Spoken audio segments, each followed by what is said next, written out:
अब ये आया हमारा अरबी फारसी के उपसर्ग।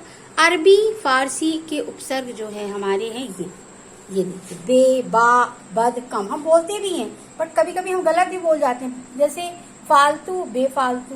तो जहां पर हमें बेफालतू का प्रयोग करना है वहां हम फालतू, जो फालतू का अर्थ लगाना है वहां बे। इस तरीके से आज हम इसको समझ लेंगे।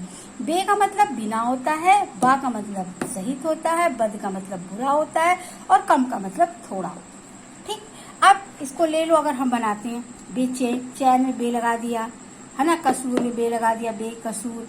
इसी तरीके से बा सहित होता है, बाकायदा कर दिया है ना, ये हो गया हमारा।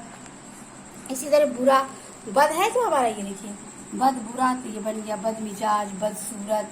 इसी तरह हमारा कम है तो थोड़ा ही इसका मतलब होता है। अब ये हमारा बन गया कमजोर है ना, और कम अक्ल, कहते हैं ना क्या, कम अक्ल के हो। इस तरीके से ये उपसर्ग से लगा करके बनते हैं। और अब ये हमारे अरबी फारसी के उपसर्ग आ गए। ये देखिए आप आराम से इससे आप देख कर कर सकते हैं। ये देखिए बुक्स हैं आपके पास, अगर नहीं है तो कुछ हिंट्स से आपको मिल जाएगा। ठीक है, ये हमारे हो गए। अब हम देखेंगे उपसर्ग की तरह प्रयोग किए जाने वाले ये संस्कृत के अव्यय। ठीक है, ये है उपसर्ग की तरह प्रयोग किए जाने वाले संस्कृत के अव्यय। अब अव्यय, अव्यय समझते हैं। व्यय, व्यय माने जो खर्च ना हो, सॉरी व्यय माने जो खर्च करना, और आ माने नहीं।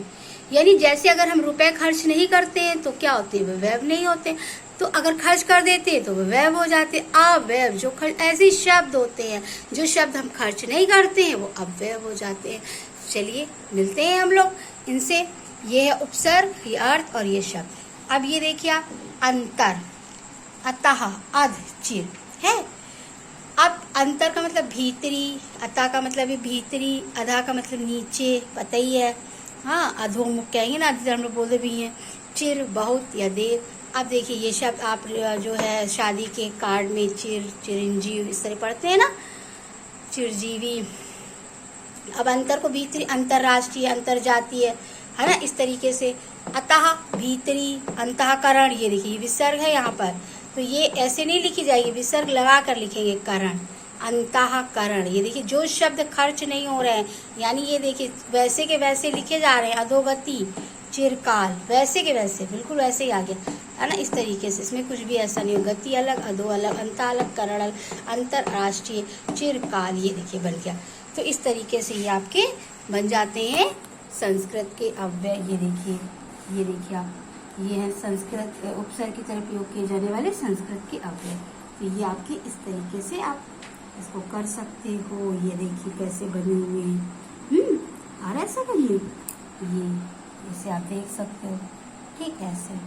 तो ये आपकी चीज समझ में आपको आई होगी। फिर हम पढ़ते हैं ये आपके जो है अंग्रेजी के उपसर्ग। ठीक, अब अंग्रेजी के उपसर्ग में हम क्या देखेंगे, देखिए अंग्रेजी के उपसर्ग भी होते हैं। ठीक, तो अब अंग्रेजी के उपसर्ग ये, क्योंकि अंग्रेज आए और चले गए तो अंग्रेजी तो छोड़ ही गए हैं। चलिए देखते हैं अंग्रेजी के उपसर्ग। अब ये अंग्रेजी के उपसर्ग में हमारा यहाँ आ जाते हैं उपसर्ग और अर्थ। सब, ये देखिए SUB, सब, इसका मतलब नीचे होता है, साथ नहीं। हेड माने प्रमुख होता है, हाफ माने आधा। हाँ, अब ये सब नीचे इसको बनाइए अगर, तो सब, ये योजक चिन्ह लगाया, इंस्पेक्टर, ये देखिए हेड मास्टर, क्या हेड, तो मास्टर में लगाया हेड। हाफ टिकट, ये हाफ टिकट, आधा टिकट, मेरा हाफ टिकट बना दो। हम लोग ऐसे ही बोलते हैं ना जर्नली, हाफ टिकट, आधा टिकट कहाँ बोलते हैं, कम ही बोलते हैं, हाफ टिकट बना दो। तो ये हमने पढ़े, क्या पढ़ा हमने पहले, तो ये पढ़ा कि 5 तरीके से प्रयोग किए जाते हैं। इस तरीके से संस्कृत के, हिंदी, अरबी, फारसी के उपसर्ग की तरह प्रयोग किए जाने वाले संस्कृत के अव्यय और अंग्रेजी के उपसर्ग। फिर हमने एक एक को ये समझा इस तरीके से, और ये देखिए है ना, तो ये हमने पूरा इसको पढ़ लिया। ठीक, तो ये पहले हमारा आया नंबर 1 पे, सेकंड पे ये, थर्ड पे ये, फिर 4th नंबर पे ये और 5th पे। अब एक और चीज आती है आपकी, क्या आती है कि 2 उपसर्ग का प्रयोग। ये देखिए ये आया हमारा 2 उपसर्ग का प्रयोग। अब ये 2 उपसर्ग क्या है देख लेते हैं। ये आ उपसर्ग है, सु उपसर्ग है, आ उपसर्ग है, नि उपसर्ग है, निर उपसर्ग है, आ उपसर्ग है। ये शब्द है रचित, ये शब्द हमने लिया रचित। अब इन दोनों को जोड़ दो असुरक्षित में, तो असुरक्षित, तो शब्द रूप ये तैयार हुआ हमारा, ये शब्द रूप तैयार हुआ असुरक्षित। इसी तरह आ में हम नी, ये दोनों उपसर्ग को लो और यंत्रित में जोड़ दो तो अनियंत्रित, है ना। इसी तरह निर आ, ये दोनों उपसर्ग लो और करण में जोड़ दो निराकरण। इस तरीके से प्लस करके इज इक्वल टू करिए, दो उपसर्ग को जोड़ करके आप निकाल लीजिए, तो आपके ये उपसर्ग तैयार हो जाते हैं।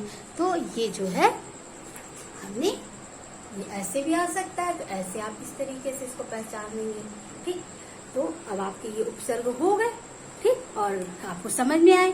अगर नहीं आए तो बताइएगा, मैं जो है आपको जो चीज कमी लग रही है स्टूडेंट्स वो बताइएगा, और मैं आपका वो जो है कंफ्यूजन दूर करने की कोशिश करूंगी।